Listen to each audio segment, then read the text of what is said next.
And he wasn't kidding. Oh, we can't. Oh, no. What do you want?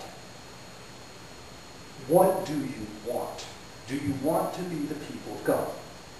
Do you want to be a parish completely involved in the community that takes this relationship with God and neighbor seriously? Oh, we can't afford that. That is not the first issue.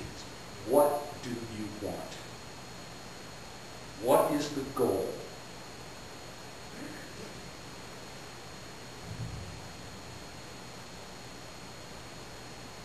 The second thing we do after we sit down and focus on what is the issue, the second thing we do is acknowledge God has a plan. God knows what to do in this situation. There's a wonderful church sign that I think I want for Trinity Church. It says, if your knees are knocking, kneel on them. Isn't that great? Right outside the door of the church we'll have a sign that says, in hell there is no silence. And then on the inside, if your knees are knocking, kneel on them. There's no problem that God can't solve. And Jesus just proved this. He has 10,000 unexpected dinner guests, and they get fed. Here's the third step. Make a beginning. Andrew comes forward with a little boy who has something for Jesus. It's his lunch. It's a little kid's lunch. And he says, here, take this.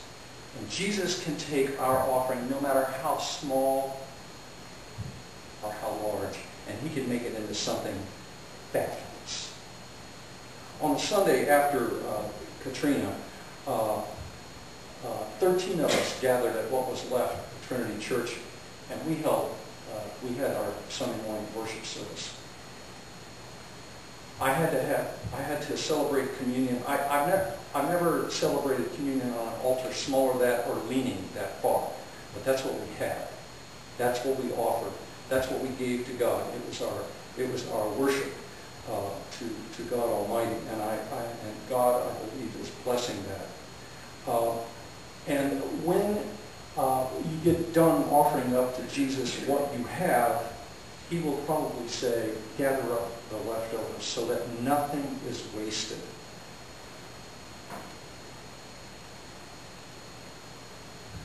And then when the whole business is over, Jesus puts his disciples in the boat and tells them to go to the other side. They come to this out-of-the-way place to rest, and they didn't get any rest. And Jesus goes back to dismiss the crowd, and while he's dismissing the crowd, the disciples are trying to row back across the sea.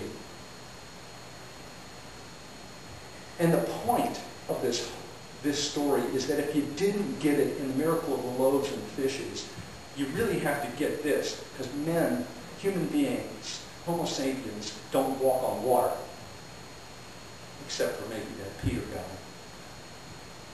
But Jesus does. He's the Son of God. Here he is walking on the water. And the disciples who have been obedient to him, who have cooperated with him to make this miracle of the loaves and fishes happen, are in the middle of the lake and making no progress. They have rowed for hours, and they can't make any progress because the wind is against them. Now, St. Augustine looks at this scene and says simply that the boat is the symbol of the cross, and that the only way through the waters of chaos is the cross. And you're not going to make any progress through chaos without Jesus. So you want him in the boat with you. But when you see him coming, it ought to scare the tar out of you, because he's God. He's God. I mean, it really irritates me that Jeremy is smarter than me. It does. But he hasn't walked on water yet, which is really a relief. Because if he did, it'd scare the tar out of me. And if he ever levitates in front of me, I think I'm going to get really, really nervous. There's a story about a 19th century priest who was so holy, it was said that his acolytes had to hold on to his vestments at the altar, or he just lifted up. I don't know if that's true. It's a wonderful story. But Jesus walking on the water scares the tar out of his disciples because it's so out of the ordinary. It's so radically different. But they can make no progress without him. And I want to tell you, unless we cling to Jesus at Trinity Church, we will make no progress. So we have to have him with us. And if it makes you uncomfortable, it's supposed to. Well, there are all that things in the Bible that I just am so uncomfortable with. Good. That's what it's supposed to do. This thing is supposed to get under your skin and just be awkward. People in the early church, to demonstrate their holiness, would wear hair shirts. And that was a way of physically reminding themselves of the holiness of God. And they learned somehow to live with that. I can't imagine, but they did. They did.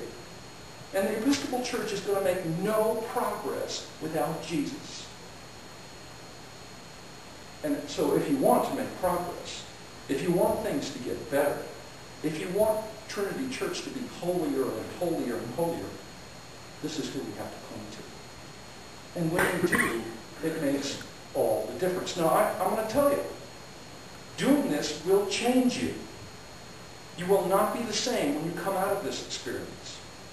That, God will lead you into things and to doing things that you have never dreamed of. Never. I have a good friend in Savannah who's going to get on a plane August 5th and fly to Malaysia. He's become a missionary. And he grew up in Georgia, in a small town, and I don't think he ever imagined that he would be a missionary. I said, Clark, how many times have you done this? He said 20. And he's going over to be part of something that's changing Southeast Asia. And so, when you sign on to be on the team, you're going to find yourself out in the middle of nowhere. 10,000 people are going to show up, and you'll turn to the boss and say, Lord, how are we going to feed all these people? And he will get it done. So whenever you find yourself overwhelmed, the first thing you do is sit down and focus on what's the issue. The second thing is to take great comfort. God has a plan. God has a plan, and God will get it done. Now I can't remember the third thing. But trust the Lord, and he will help you. He will be with you because he wants to be with you. And that's, in this story of Jesus walking on the water, that is the point to see.